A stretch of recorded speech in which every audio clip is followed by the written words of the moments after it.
الرحمن الرحیم ای النظر توجہ النفس نحو الامر المعلوم لتحصیل امر غیر معلوم وفی العدول عن چلیں وہ بعد میں پڑھتے ہیں.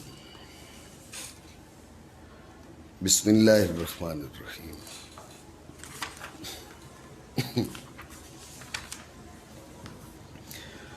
ماتن رحمہ اللہ تعالیٰ نے فرمایا وَهُوَ مُلَاحَظَةُ الْمَعْقُولِ لِتَحْصِيلِ الْمَجْهُولِ. وَهُوَ مُلَاحَظَةُ الْمَعْقُولِ لِتَحْصِيلِ الْمَجْهُولِ. ماتن نے یہ فرمایا ہوا ضمیر کا مرجع کیا ہے اور شارح اور مصنف ہوا کے ذریعے کس کی تعریف کر رہا ہے، یہ سوال ہے. ماتن نے کہا وَهُوَ مُلَاحَظَةُ الْمَعْقُولِ لِتَحْصِيلِ الْمَجْهُولِ. یہ کسی چیز کی تعریف ہو رہی ہے. کس کی؟ ہوا جس کا مرجع ہے، ہوا کا جو مرجع ہے. ہوا جس کا مرجع نہیں، ہوا کا جو مرجع ہے. آپ سمجھ رہے بات کو؟ تو ہوا کا جو مرجع ہے تعریف اس کی ہو رہی ہے. لیکن سوال یہ ہے کہ پہلے تو کئی چیزیں گزری ہیں، اکتساب گزرا ہے، نظر گزری ہے، جی اکتسام گزرا ہے. تو یہ ہوا ضمیر کا مرجع کیا ہے؟ آپ سمجھے سوال؟ یہ سوال ہے.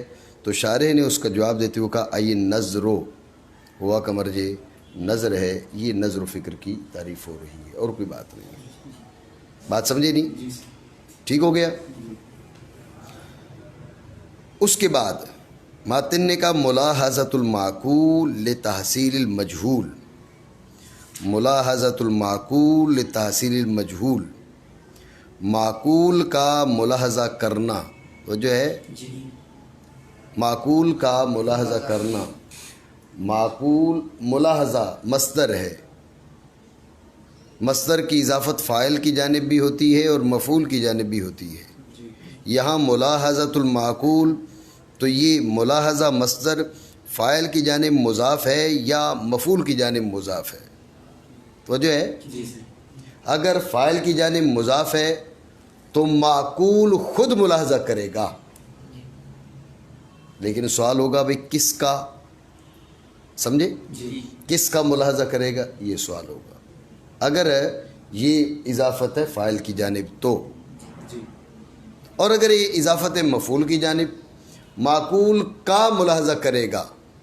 اب مفعول ہی ہو گیا، لیکن سوال ہی ہوگا کہ بھئی فاعل کون ہے، ملاحظہ کون کرے گا. نہیں سمجھے؟ تو جو ہے دوبارہ سمجھیں. پہلا سوال یہ تھا کہ وہوا میں یہ تو تعریف ہو رہی ہے اس کی کہ ہوا کا جو مرجع ہے. اب سوال یہ کہ ہوا کا مرجع کیا ہے، تو اس کا جواب دیتے ہوئے اشارے نے کہہ دیا یہ نظرو، اس کا مرجع نظر ہے. یہ تعریف ہو رہی ہے نظر و فکر کی. اب تعریف میں کہا ملاحظۃ المعقول، تو ملاحظۃ المعقول، اب ملاحظہ مصدر ہے اور مصدر کی اضافت فاعل کی جانب بھی ہوتی ہے، مفعول کی جانب بھی ہوتی ہے. یہاں پر معقول اس کا فاعل ہے یا مفعول ہے؟ اگر آپ کہیں معقول اس کا فاعل ہے تو اب مانا ہوں گے معقول خود ملاحظہ کرے گا. تو ایک اعتراض ہوگا بھی معقول کیسے ملاحظہ کرے گا؟ ٹھیک ہے. اور پھر یہ سوال بھی ہوگا کہ معقول کس کا ملاحظہ کرے گا. سمجھے نہیں سوال کو؟ بات سمجھ رہے ہو؟ تو اگر یہ اضافت ہے فاعل کی مفعول کی جانب، معقول کا ملاحظہ کرے گا. اب سوال یہ ہوگا کہ کون کرے گا، فاعل کون ہے. بات اب سمجھے نہیں سمجھے؟ ٹھیک ہے. یہ سوال ہے. تو شارح نے جو گفتگو کی ہے اس کا حاصل یہ ہے کہ ملاحظہ کی اضافت ہے مفعول کی جانب. ملاحظہ کی اضافت ہے مفعول کی جانب. ملاحظۃ المعقول، معقول کا ملاحظہ کرے گا. کیا؟ معقول کا ملاحظہ کرے گا. لیکن کون کرے گا؟ کہا نفس کرے گا، نفس ناطقہ کرے گا. کیا؟ نفس ناطقہ کرے گا. بات ہے ذہن میں. یہ کہا اس نے توجہ النفس نحو الامر المعلوم. کیا؟ توجہ النفس نحو الامر المعلوم، کہ نظر کیا ہے؟ نظر ہے نفس کا امر معلوم کی جانب متوجہ ہونا. نفس کا امر معلوم کی طرف متوجہ ہونا. یہ بات سمجھے نہیں سمجھے؟ ٹھیک ہو گیا. بات آ گئی ذہن میں؟ جی. ابھی بات ذہن میں رکھیں کہ اس میں اشارہ ہو گیا کہ فاعل ہے نفس ناطقہ اور المعقول کیا ہے؟ وہ ہے مفعول ہے. بات ہے ذہن میں. مزید سمجھیں آپ, ٹھیک ہو گیا, توجہ میری طرف رکھو. تو مزید آپ یہ سمجھیں, کہا تھا نا ملاحظہ, کیا ملاحظہ, یہ مفاعلہ, مفاعلہ جانب ہوتا ہے, جاری ہوتا ہے جانبین سے. اس کا فاعل اور مفعول دونوں فاعل بھی ہوتے ہیں, دونوں مفعول بھی ہوتے ہیں. ضرب زید عمرا, زید نے امر کو مارا نہیں, زید امر سے لڑا. قاتل زید عمرا, زید امر سے لڑا. اب زید نے امر کو مارنے کی کوشش کی, امر نے زید کو مارنے کی کوشش کی, یہ ہے مقاتلہ. بات سمجھ رہے ہو؟ تو ملاحظۃ المعقول عبارت یوں ہوگی ملاحظۃ النفس المعقولہ. کیا؟ ملاحظۃ النفس المعقولہ, نفس کا معقول کا ملاحظہ کرنا. نفس معقول کا ملاحظہ کرے گا, معقول نفس کا ملاحظہ کرے گا. مطلب تو یہ بنا نا. پھر ذہن میں سوال آئے گا, یہ معقول کیسے ملاحظہ کرے گا نفس کا؟ معقول آ کے دیکھے گا بے نفس ناطقہ کیسا ہے, ابھی کیا کر رہا ہے, اس کی کیفیت کیا ہے. نہیں سمجھے سوال؟ اس لیے شارع نے اس کا ملاحظہ کی وضاحت کی ہے توجہ کے ساتھ کہ یہ ملاحظہ اس مشارکہ وغیرہ والی بات نہیں ہے, بلکہ ملاحظہ توجہ کے معنی میں ہے. ایک جانب سے توجہ ہوگی, یہ ملاحظہ جو جانبین والی بات ہے وہ چیز یہاں نہیں پائی جائے گی. ہاں یہ سوال آپ کر سکتے ہیں کہ جب ایک جانب سے توجہ ہوگی تو مفعلہ کے ساتھ تعبیر, یہ مفعلہ کے ساتھ جو تعبیر ہے یہ مبالغہ کے لیے ہے اور کئی مقاصد کے لیے بھی ہو سکتی ہے. تو مفعلہ کا صرف کوئی ایک خاصیت نہیں کہ مشارکہ, اور بھی کئی کس کی خاصیات ہے, کوئی اور خاصیت مراد ہو سکتی ہے یہاں پر. بات سمجھے نہیں سمجھے؟ ٹھیک ہو گیا؟ نہیں آئی بات ذہن میں؟ مزید سمجھے. مصنف نے کہا ملاحظۃ المعقول, معقول کا ملاحظہ. کیا؟ معقول کا ملاحظہ. ذہن میں رکھنا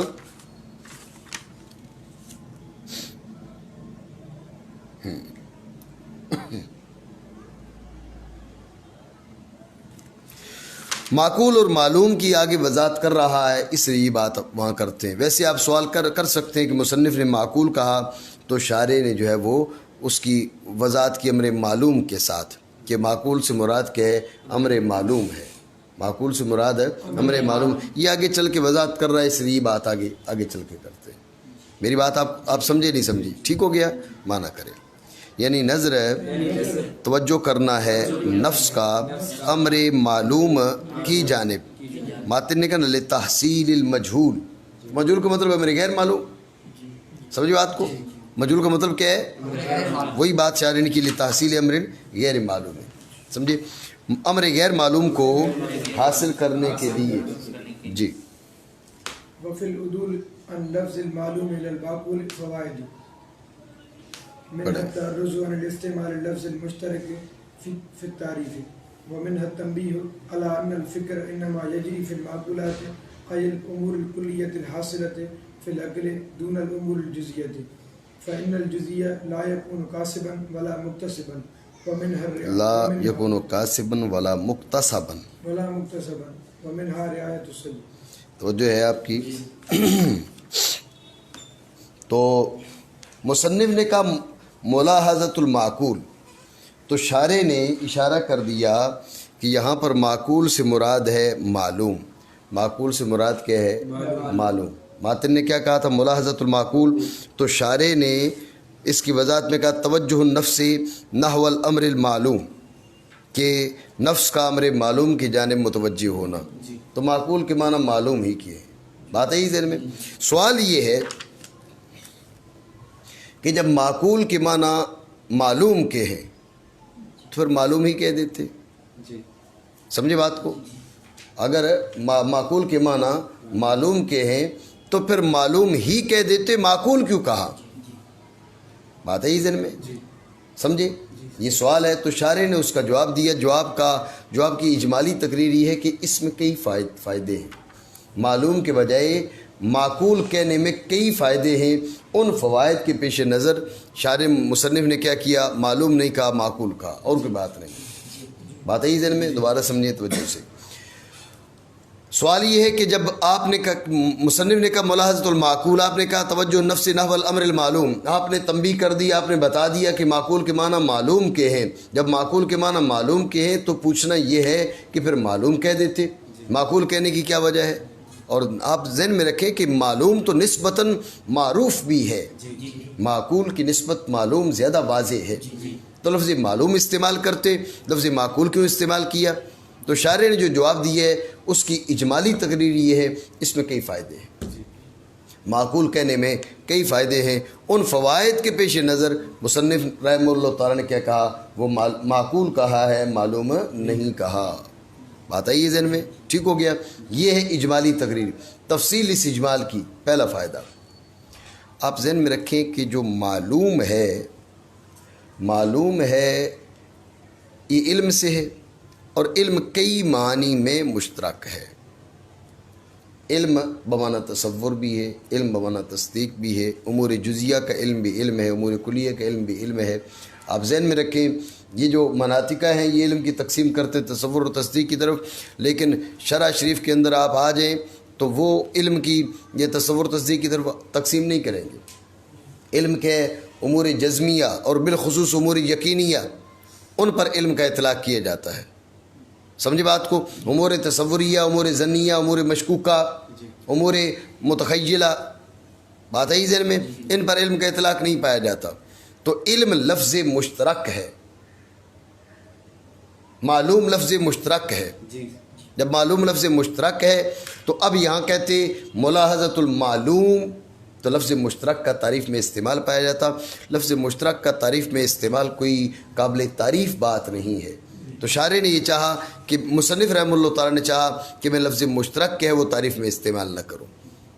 بات سمجھے؟ پہلا فائدہ کیا ہوا؟ پہلا فائدہ ہوا لفظ مشترک کے تعریف میں استعمال سے بچنے کے لیے انہوں نے معلوم کی وجہ معقول کہا۔ نہیں سمجھے؟ معنی کریں۔ اور عدول لفظ معلوم سے معقول کی جانب عدول میں کئی فائدے ہیں۔ اس سے کہا نا عدول میں، لفظ معلوم سے معقول کی جانب عدول میں کئی فائدے ہیں۔